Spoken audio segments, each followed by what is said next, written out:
Hi guys. So today's video is one that I am so excited about because it is the cover reveal for my book, Peace and Turmoil. Beyond being excited for the cover reveal itself, I'm also very excited about the fact that it's also a cover artist reveal. My cover artist is going to pop in here in just a couple of minutes and he's going to show you his process, kind of introduce himself. He's going to let you know a little bit of the behind the scenes to making the cover. But before he jumps in, I'm going to let you guys see it. I'm going to talk about it a little bit and freak out basically. Alright, so the most obnoxious thing about cover reveals is when people chat for a really long time and you're sitting there like, oh my gosh, let's get to the freaking cover. So I'm going to go ahead and show you the cover first, and then I'm gonna do the chat. So without further ado, here it is.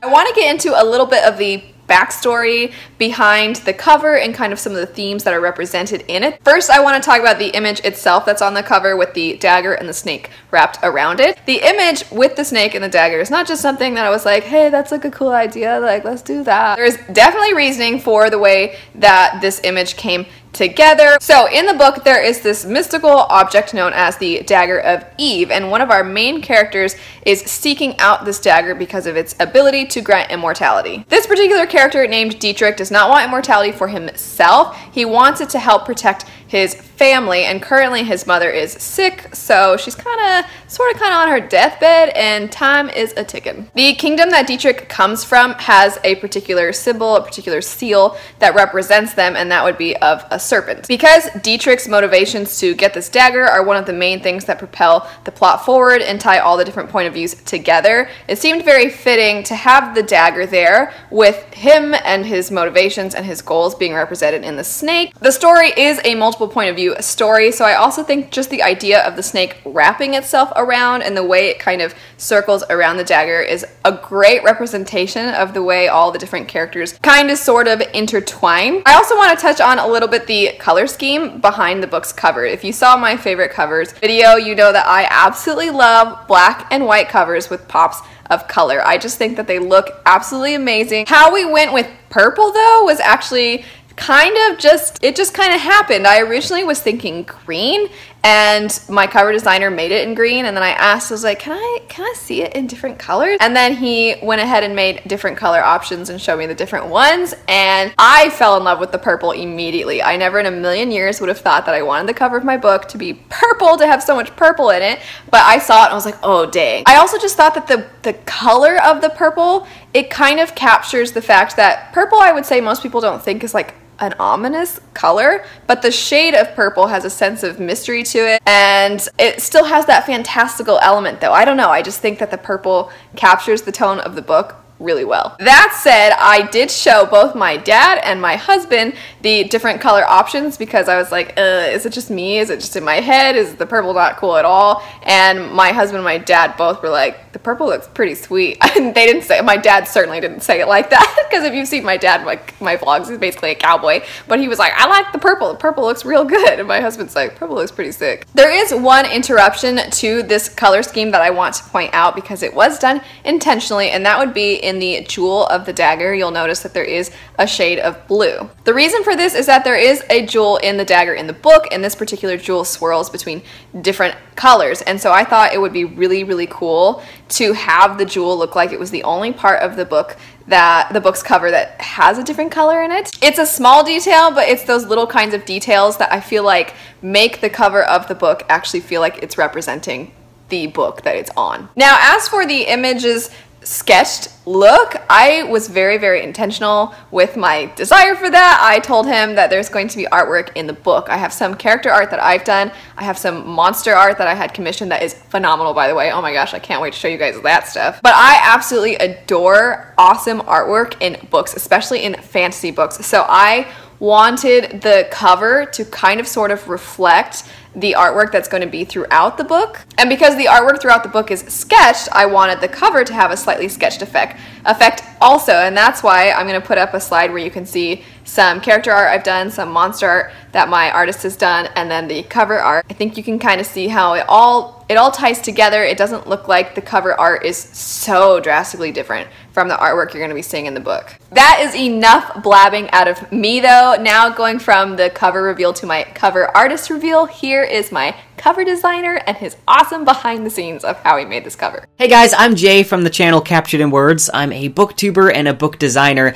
and I designed the book cover for Peace and Turmoil, and I thought it'd be really fun to give you guys a brief look at the design process of making the cover, kind of like a behind the scenes, if you will. Before I get into it, I just want to say how excited I am for Peace and Turmoil. I cannot wait to read this book, and I am so excited for it to get published. So hopping on over to Adobe InDesign, which is the main program where I link all the Photoshop files and do all the typography. So this is the finished cover. The dagger and snake art I had done by the talented artist Sarah Hodgson, and I think she did a really great job. Now, something I like to do in my spare time is to try and replicate or gain inspiration from some of my favorite book covers, and in this case, I was really inspired by the UK Mistborn covers. I know those are some of Elliot's favorite book covers as well as my own. There's something about a mist or smoke-like effect which I really love. It adds like an air of mystery and fantasy to a book. So getting the mist effect right is what took most of my time. I tried some different programs and various different brushes. Actually, an earlier prototype of the cover looked much different than it does now. But once I found the right brushes, the majority of it came down to using different adjustment layers in Photoshop to paint the mist so that it wraps around the dagger or goes behind it. I wanted the effect to be like it's clinging on in some areas, much like the snake itself is.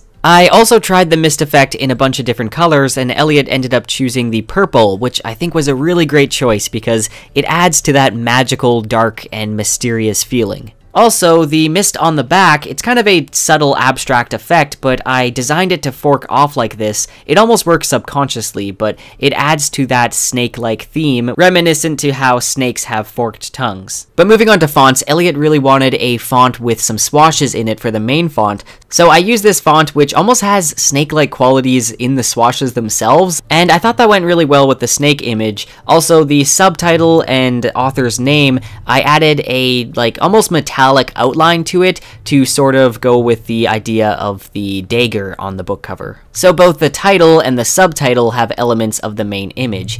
And yeah, on the back, I wanted the highlight quote to stand out quite a bit more from the synopsis, but at the same time, I wanted the final line in the synopsis to mirror the alignment of the highlight quote. Because the highlight quote is questioning the state of the world, while down here it says only one knows the fate of the world. So just a small alignment like this, it kind of ties these two together. And yeah, so then with the spine, it was actually Elliot's idea to have the main image with the mist and everything be on the spine, and I think that's a really great idea because it's definitely really eye-catching from just seeing it on the shelf. Then I added this paint smear with the number of the book, just so that you'll be able to see which number of the book in the series it is just from looking on the shelf. So yeah, that was a brief look at the process of designing a book cover. I hope you enjoyed. There's a lot of small, subtle things you can do that can really add to the overall theme and feel of a book cover. I had so much fun designing the book cover, and I'm sure you guys are just as excited as I am for the release of Peace and Turmoil. I don't know about you guys, but I just get so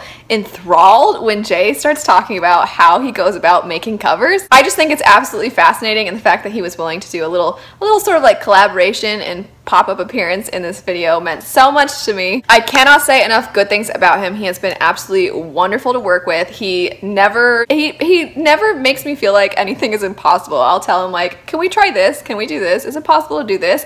And he takes the ideas that I share with him and he really brings them to life even better than I could imagine. He does have his own channel. If you've never seen it, I'll have it linked down below. But anyway, thank you so much for all of your support. Thank you for allowing me to share this very exciting moment with all of you. And if you want to learn more about the book, or if you want to get sneak peeks before anybody else, I'll have the link to my newsletter down below. Thank you so much for watching. Happy reading to all of you, and I'll see you guys later. Bye.